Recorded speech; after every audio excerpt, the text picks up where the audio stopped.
I'm not quite sure when he started playing Counter-Strike, but he was playing computers with his big brother.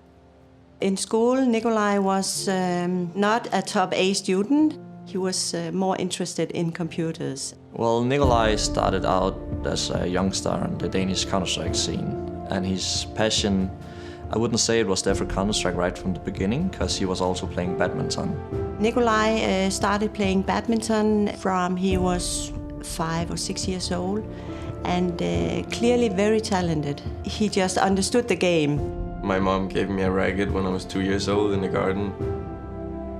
My mom wanted me to play badminton a lot more, and it's hard to explain when you're 14, 15 that you actually want to play a video game. He was playing at the top level team in our city.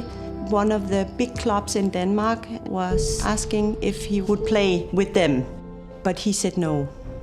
It was always like a 50-50 for me, and in the end it was an injury in the knee that made me decide I'm really good at this Counter-Strike game, I should continue with that. So when I got the call to the best team in Denmark, I had this feeling in my head that was kind of split.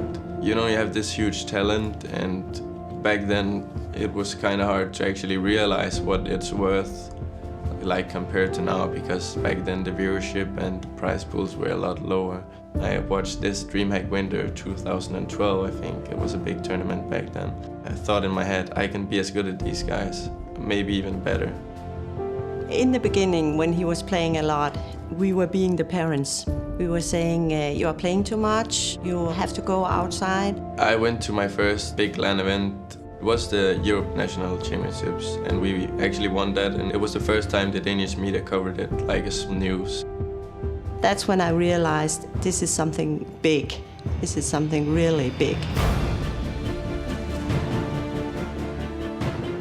When I first met him, I didn't know he was device. His strengths as a player is definitely that many times you can see Nikolai having a bad half but steps up, and if the team are playing bad, he's really good to like, come on guys, we need to do this and we can still do this even though we are behind. We have seen the comebacks before, we can do it.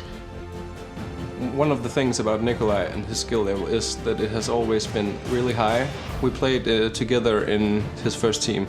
Back then he was a little uncontrollable. He tended to do his own thing, and I think his skill level today is kind of similar to back then, but the difference is that he has a lot of experience to go along with the talent. He has the whole package, but not until now that he has experience to control it. Device is one of the best players in the world, and he might not consider himself one of the best players in the world, but he is. And when we come to his opponents, they know that you shouldn't take meeting him lightly, because he is as good as he is. Nikolai puts a lot of pressure on himself. He thinks that when people see him as a top player, he wants to perform and wants to live up to what people are thinking about him. If you think too much about it and when you play, it will hurt your confidence and your mentality to be able to perform.